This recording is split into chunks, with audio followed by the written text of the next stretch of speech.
Welcome back to the Football Central Pod. I know it's been a very, very long time, but we are finally back. Or I should say, I'm finally back. JJ has a very, very time-consuming job, so unfortunately he will not be able to do them anymore. That is part of why we've been on a hiatus of sorts. But I'm back. I'm going to be doing it myself now. May have him on as a guest sometimes. I may have other guests on. But for now, most of the content is just going to be ran by me. I also want to give a shout out, of course, to my editor, because he is, he's the GOAT. And it would not be possible without him. I love the quality of the videos. I'm sure anyone watching can tell that they have increased if you look at our past couple of videos versus our first couple. So big shout out to him. Yeah! And without further ado, let's get into it. So the first order of business is going to be the big shift in the title race this weekend. And we're going to talk about Arsenal first. So, obviously 3-0 versus Fulham. You guys, of course, know that, where I fall in the title race. But, huge result for Arsenal, of course. And I think it was really interesting that Arteta decided to play such a rotated line. I mean, I think everybody could tell he was going to rotate to a degree, but he played Miles O'Skelly in midfield, which I think was absolutely huge. I mean, you guys can see as clear as anyone that Lewis Kelly had not had the best season so far, and he was struggling a bit at left back. And after last season, where pretty much everybody could agree that he was exceptional, at the very least for his age, if you don't want to say in general, but he really had an exceptional game. He really had a profound impact, which I think kind of encourages Arteta to want to do that in the future. You talk about we can just go goal by goal. First one was Gyökeres, of course, from Saka. I think they had Jimenez defending him around the edge of the box. I'm not sure exactly why, but absolutely just does him in. And okay, pause. Let's cut that out. So Saka has Jimenez on the edge of the box, just dribbles past him. Amazing skill move there, and creates a lot of space. Gyökeres finds the space available and finishes for 1-0. It was a little bit, iffy after that for a bit, but definitely still strong in Arsenal's favor. Calafiori makes it 2-0. However, it was clearly offsides, so that's ruled back. But later on in the half, it wasn't too late. Saka gets a goal. Brilliant play from Gyökeres, to be fair. He just gets the ball, cuts back, finds Saka. Amazing finish near post, and it is 2-0. Arsenal are flying, you know what I mean? It was very, very good start to the game. And then on the edge of halftime, Gyökeres heads home for 3-0. And it was really one of Arsenal's best performances this season. I mean, it was not even close. And Fulham are not a an easy game. Obviously, it was Fulham at home, so it was a lot easier for Arsenal. On top of that, they do have a pretty solid record against Fulham, at home at least, so that goes in their favor. But really, the past couple of results, even if they have been favorable, they have been really close. They're usually pretty, contested matchups with Fulham, and they just got the job done. Second half, there was not too much going on. Arteta started to rotate a bit, and brought off Saka from Madueke, brought on Jesus, who was absolutely horrible, but it didn't matter. Got the 3-0, and we're ahead 6 points, and putting a lot of pressure on City, which moves us on to Manchester City versus Everton. Lots of people had Manchester City winning this. Of course, it's never easy going away to Everton, to the Hill Dickinson Stadium. It's been pretty good for Everton so far at home, and always going to be a tough atmosphere, whatever stadium they're playing in. But first half was all City. It was if it wasn't 90%, it was really close to it. Possession for City at one point in the first half. They were absolutely dominant. Everton were not creating much of anything in the first 30-ish minutes. They did have one chance, though. They broke away, hit it. I believe it was Beto that had the chance, but was not able to hit it, and then he gets it back on the touchline, and he just, I thought he should have passed it, but he just kicks it off Kushinov for a corner.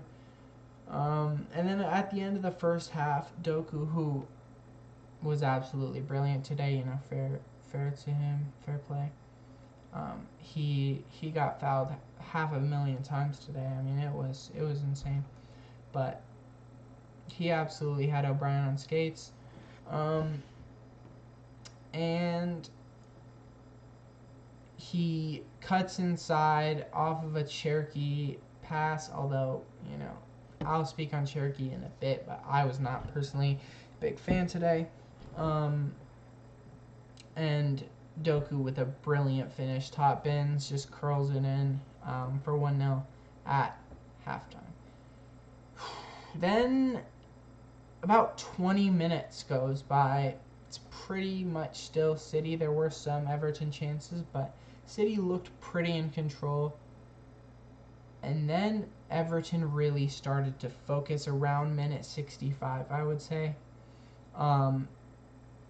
And they obviously go down, get the tying goal. It was Barry. I thought he was really good today. Obviously, there's been a ton of scrutiny about him. He hasn't been the best player coming over from Villarreal, but I thought he was very, very good today. But gets the tying goal. It's 1-1. Really kind of rattled City, I guess. They just weren't expecting that hit. And then they go down and get a second off of a corner, and then that's when City were really worried, just didn't know what to do. They go down again off of a counter, and Barry gets his second. It's 3-0.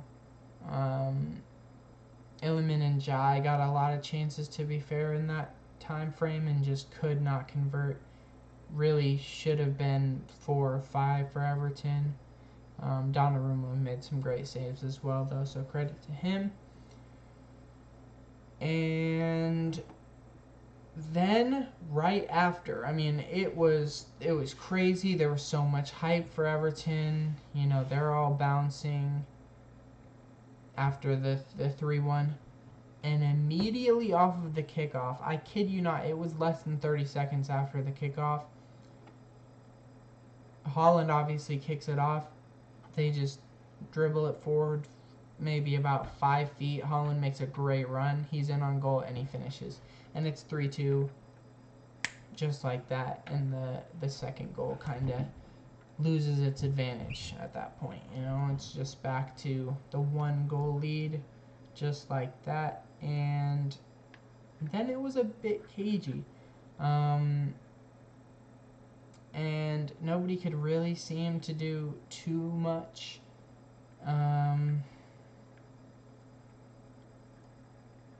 And okay, yeah, cut that out. I just keep like not saying anything.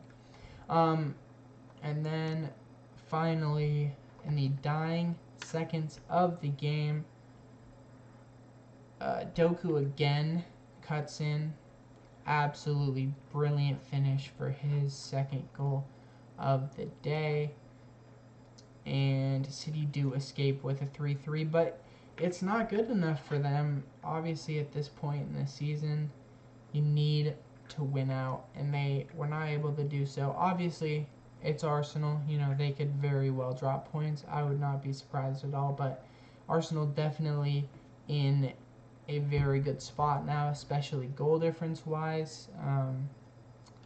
And if you look at their, you know, last 3 games, it is West Ham, Burnley, and Crystal Palace, all super winnable games. So you really do think Arsenal will get that done. But that is it for the Premier League. We move on to the Champions League, and I will quickly go over the games. I don't want to go too much in depth because I want to get into my predictions, but for now, I will get on with the breakdowns of the game. So, first of all, we're going to start with Bayern and PSG.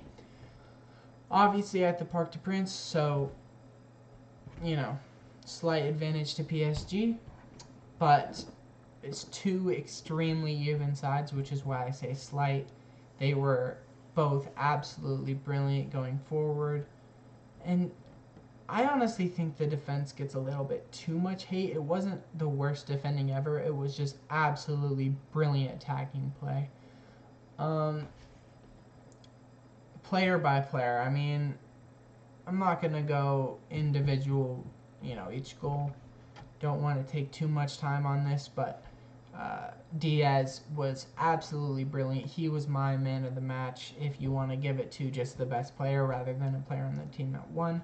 If you want to give it to a player on the team that won, absolutely Kvaratskhelia. He was also extremely good. But Diaz, personally, for me, was the best player on the pitch. Kane, I thought, was very good. I feel like kind of in the middle of the match, he wasn't there as much, but still created a lot. He had a nice pass to Elise, who wasn't able to finish, but very good game from Kane. I think a little bit underrated. I think he did show up. A lot of people have been saying, you know, even though he got his pen, he didn't really show up. I thought he definitely did. Another player I want to shout out is Pavlovic. I thought he was absolutely brilliant. Just everywhere. He was really good. He impressed me a lot. And then back on the PSG side, obviously Vitinha, Neves, they're going to be good every game. I mean, they are just absolutely world class. Davies, I thought, was really good as well. I'm not a big fan of the handball pen. It should be, based on how they call it in the Champions League, just like the Ben White one, I agree with, should be a penalty. However, I'm just not a huge fan of either one being called in general, but on the basis of consistency, I do agree both were penalties. But I thought Davies was really good overall. And back on the PSG side, I was a big fan of Safanov's claiming. Obviously, his shot stopping left a lot to be desired, but I thought he had really good command of the box, so I do want to give a shout out there. Dembele, I do want to speak on just real quick. He obviously got his 2 goals, but it really was not the best performance. I wouldn't say he was the man of the match personally, but if we're really going off performances, he was not great. Um, but we move on to what everybody's saying is the more boring game, which I think we can agree it was more boring than the other one, but I didn't think it was too bad between Arsenal and Atletico Madrid. So, obviously a 1-1 result. The first, of course, being from a Gyökeres penalty, was a clear penalty. Gyökeres does really well. He is always very good with his penalties. Slots at home for 1-0. Then on the other end, as I previously mentioned, Ben White with the handball. It is close to his side, but again, even though it does hit off of another body part, that is the consistency that you do want to see. Even if you don't agree with the overall call, as long as they're being consistent with it, that's what you want to see from the referees. And the third goal obviously ended up not being ruled a goal, or excuse me, ruled a penalty, as they gets in the box, arrives first, clips the ball a little bit, and then he gets his foot taken out. Now, if you want to ask me my opinion on it, I do believe it was a penalty. I think you cannot call that a penalty on the field and say that there's enough evidence to overturn it. Personally, I think it is soft contact, but I think whatever the on-field decision was, you have to stick with it. Because if it's no penalty and you go to VAR to review it, you can't overturn that, right? It's too soft to fully conclusively say that it's a penalty. On the other side, though, I don't think you can say that it's not a foul and that it's not a penalty. I personally would have given a penalty in that situation. I think it should have been given as a penalty. I thought it was really weird how, Simeone was just allowed to scream at the referee while he was doing that. Regardless, it is a 1-1 result. Good for Arsenal. And then, of course, good for PSG on the other side with the 5-4 victory. And now let's get into predictions. So I do want to start off with Arsenal and Atletico because that is the game on Tuesday. This is going to be a big, big game. Of course, 1-1. But it's going to be at the Emirates. I personally think it will be 2-0 to Arsenal. And part of the reason I say that is because in the past, I would say month, maybe 3 weeks, whatever you want to call it, Arsenal have kind of lost their confidence. And I think a lot of that stems from the Carabao Cup final.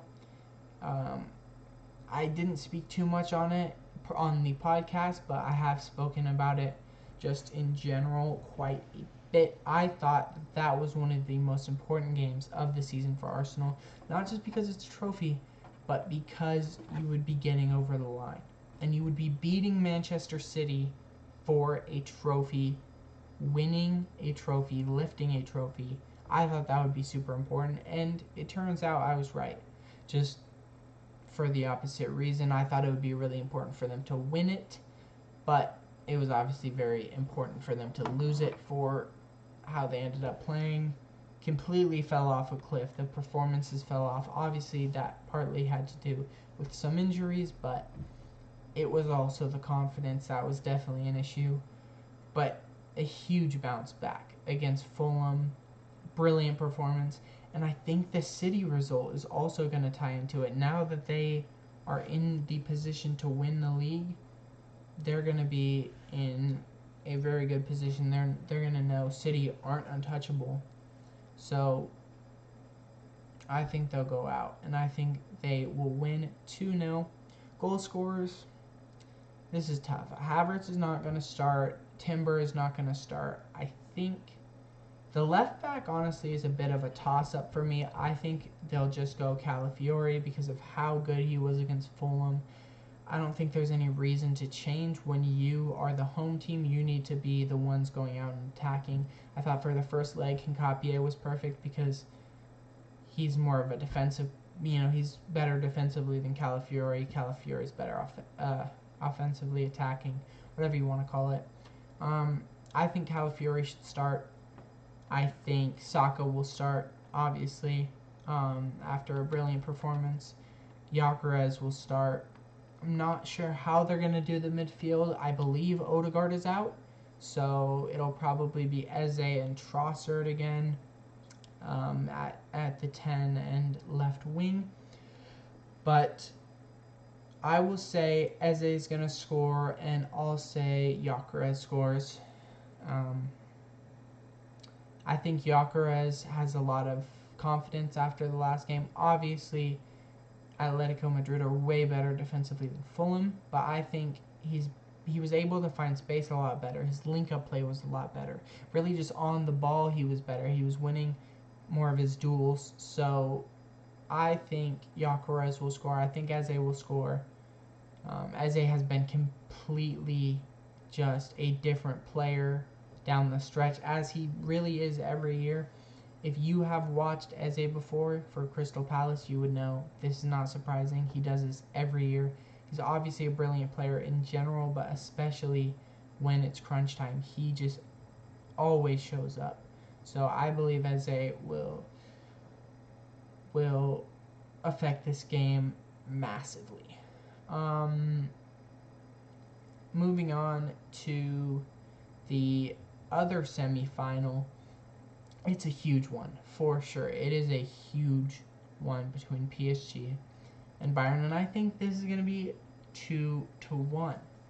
Now, you might be thinking, pretty obvious Bayern, and it goes to extra time. I'm actually going to say 2-1 to PSG. Now, I just want to preface that by saying this could be 4-1 Bayern. They could absolutely tear up PSG. There's no disrespect at all to Bayern. They are a very, very good side and could easily win this. I personally just think PSG are going to be able to get it done. I think Bayern have not been this stressed the whole season. And then they play Madrid, and that was a lot closer than they wanted it to be. And then they go and they play against PSG, obviously suffering that loss. And that was not at all what they wanted, obviously conceding 5. I think PSG scores first. Maybe first 20 minutes. They get some goal, maybe I'll go Dembele gets a goal. And I think Bayern will try to fight back, and they obviously are brilliant going forward. I think they do get a goal, maybe minute 50-ish, 54. Could be Kane. I have not been a big fan of Olise in the Champions League in big games personally. I thought his performance was a bit overrated against PSG in the first leg. Brilliant player, but I'm just not a huge fan in those big games. I trust Kane a lot more. I think Kane will get it done, which moves it back to a 1-goal difference. But I think with it being 1-1, Bayern are really just going to throw everything they have at PSG. And with the just brilliance of their counterattack, I think they will be able to grab a second late on in the game when Bayern are throwing everything at them, and maybe Kvara will seal the tie and send PSG to the Champions League final. Alright, so now I want to talk about the Europa League and the Conference League as well, because we don't want Palace and Villa to be left out. We want to talk about all of them. And obviously, my expertise is mainly in the Champions League, if you even want to call it expertise. But I will try my best to predict these games as well. So first off, we have Villa against Forest. And it is at Villa Park. I want to preface that. I think Villa definitely could come out. This is another Bayern situation. I think Villa could definitely come out and play really well. I think Forest win 2-0. And that might be a little shocking. Actually, I will say 2-1. I'll say Forest win 2-1 away. I think Villa's confidence is just drained. I mean, it's a one goal difference, obviously. If you look at that on paper, it looks fine. If you watched that Forest Villa game, it was all for it. It was a dreadful performance from Villa. I mean, it was not good. I know Villa fans that were absolutely just crushed after that game, and I think they will just be at an all-time low, especially after the loss to Spurs. Obviously, it's their B team, but their B team was still half players from their starting 11. They don't have that much depth. They can't rotate that much. And obviously just a very bad performance. And Forest went out with their B team and got a great result. So I think Forest win 2-1. Braga Freiburg, I think Freiburg win this 2-0. I could be completely wrong, but I just think they're going to have too much going forward for Braga, and I think they will win 2-0. I don't have too much analysis on this, but that is just personally what I think will happen. Moving on to the Conference League, Strasbourg versus Rayo Vallecano. I'm going to say 1-1. I do think it will be close, but I think Vallecano will get a goal first. It'll be 2-0. Strasbourg get one in response, but it'll be too late. And then Palace versus Shakhtar. I think 1-1. I don't think Palace are going to go at it too much. You know, they have a 2-goal lead. They'll just be calm, get a chill 1-1, which will bring it to a Forest versus Freiburg final and a Palace versus Rayo Vallecano final. And I will not speak on those, nor will I speak on the Arsenal PSG potential final until we, of course, actually see what the finals will be. But that is what I will say for my predictions. Let me know if I'm crazy and my predictions suck, or if you want to say your predictions, please let me know in the comments. I love comments. I will read them. You know, I will reply to some of them, so please leave your comments. And yeah, that is it for that segment. Moving on. Alright, welcome to Super Draft. I could do Tenna Ball, but I'm going to go with Super Draft today. I'm a big fan, so today we're looking at the smallest 11 that I could possibly make. And this isn't a bad start. I am going to go with Archie Gray. 187 centimeters is not really ideal to start, but it's not the worst thing ever. We can go Arda Güler or Cam, that is great. We love 175. City here. Now this is an interesting one. City is an interesting one. I think I'll just go Savinho, and we'll take that. We'll definitely take that. Scotland. By the way, you can go players out of their position. I'm just playing it how the game is. I'm not gonna be too crazy, but you can play players out of position. I'm gonna go with Andy Robertson. That is a great pick. We love that. Brazil could go with a lot of people here. I'm going to go with Gabriel Jesus. Not too many tiny strikers, and he is pretty short for a striker. Moving on to Atletico Madrid. And this is a tough one.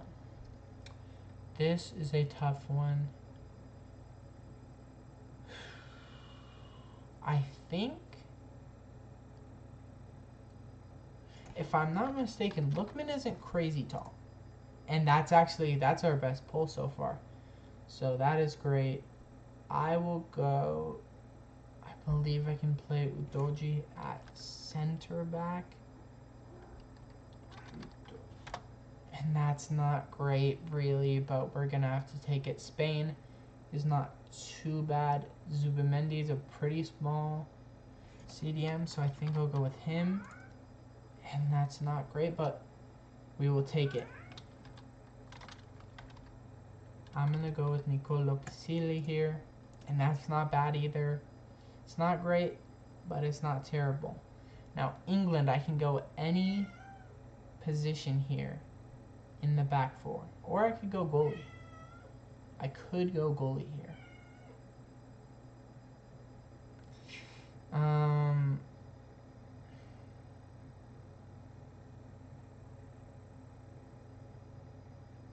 think I'll just go with,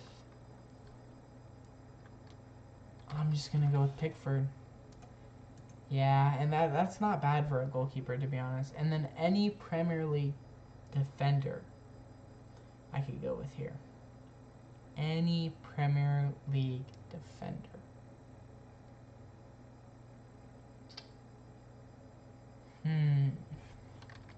Curious if, they don't. Okay. I figured they wouldn't, but I thought it was worth a try.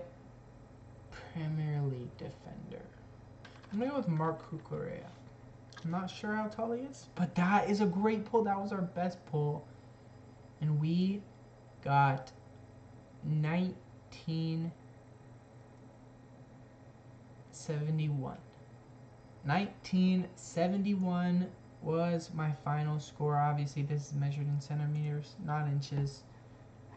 But please let me know if you got a better score, if you got a worse score, if you thought I missed a crazy one that I should have gotten. And thank you guys for watching. Please, please, please comment. Please subscribe. Please like the video. Hype it. You know, whatever you want to do. Anything to support me. If you love the editing, please mention the editing. If you think that my opinions suck, or you think that there's something I should add, I would love if you guys want to see something and you let me know. So, thank you guys for watching again. It's very much appreciated when people get this far in the video. So, if you get this far, say hi in the comments and I'll know you got this far. And that is all. Please tune in to the next one. Peace.